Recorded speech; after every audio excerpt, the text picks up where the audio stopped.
에 발전 설비가 설치됐습니다. 수소와 산소를 결합해 전기를 만드는 연료 전지로 작지만 3,000 가구가 쓸 수 있는 전력을 생산합니다. 연료 전지 기술은 우리가 세계 수준이고 일자리 창출 효과도 크다는 점에서 신성장 동력으로 선정됐습니다.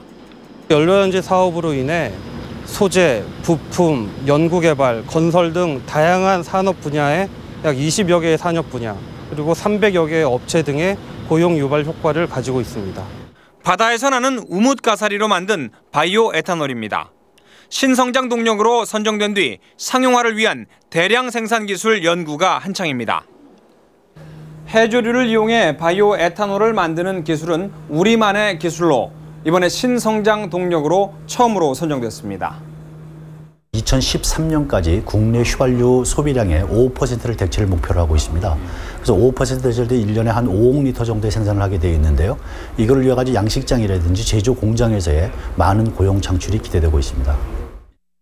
정부는 장기적인 일자리 대책으로 지난달 17개 신성장 동력을 제시했습니다. 정부가 7조 원을 들이고 민간 투자 90조 원을 이끌어 10년간 352만 개 일자리를 만들겠다는 계획입니다. 그런데 민간 투자가 시작부터 난관입니다. 해외 수요 감소 때문에 기업들의 설비 투자가 위축될 수밖에 없고요. 또 기업들이 4분기 들어 적자가 났기 때문에 투자할 수 있는 여력도 크게 감소했다. 삼성전자 등 주요 기업들이 아직 올해 투자 계획도 못 세우고 있는 실정입니다. 경기 침체가 장기화되는 상황에선 정부의 역할이 더 필요합니다. 지금과 같이 어려운 경제 위기 상황에서 과연 민간이 90%에 해당되는 투자를 할 수 있겠느냐. 물리적으로 정부는 10%, 기업은 민간은 90%라고 하는 것을 그렇게 나눠서는 안 될 것이라고 생각한다. 또 정부의 기존 성장 동력 사업에 대한 평가와 이를 통한 선택과 집중이 필요하다는 지적입니다. MBC 뉴스 이주승입니다. 방송법이 통과되면 2만 개 넘는 일자리가 생길 거라는 정부 여당 주장이 근거가 부실하다는 국회 예산정책처 보고서가 나왔습니다. 국회 내부에서 방송법 반론이 나온 겁니다. 유재관 기자입니다.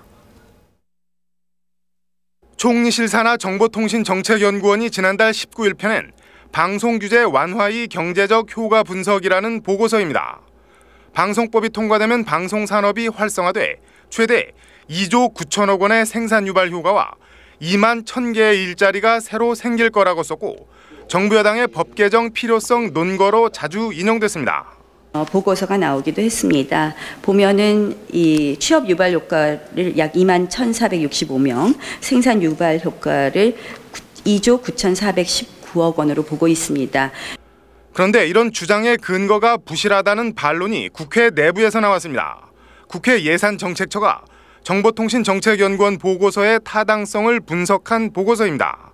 규제 완화가 어떻게 방송시장 성장으로 이어지는지에 대한 구체적인 분석도 없고 방송법 통과가 일자리 증가로 이어질 거란 근거도 제대로 되지 못했다며 분석의 의미는 제한적이라고 결론지었습니다. 그런데 어떻든 겸용이 되면 일단 매치수가 줄어들기 때문에 어느 경우에도 고용이 늘어날 수 없습니다. 그건 상식적인 것이고요. 정보통신정책연구원 측은 창출될 일자리가 다 방송 관련 일자리라고 주장한 적이 없다고 했습니다. 예를 들어 방송사 매출이 늘면 방송사 앞 식당도 더 잘 되고 그러면 식당 종업원도 늘어나는데 이런 일자리를 모두 포함한 수치란 겁니다. 우리 회사를 예를 들면 MBC에서 일자리가 더 생기는 게 아니고 이죠. 이게 경제 전체니까 MBC 앞에 있는 식당이랑요. MBC의 앞에 왔다 갔다 하는 버스 기사랑 MBC를 자주 들락날락 하시는 택시분이랑 의 고용까지 다 포함한 거죠.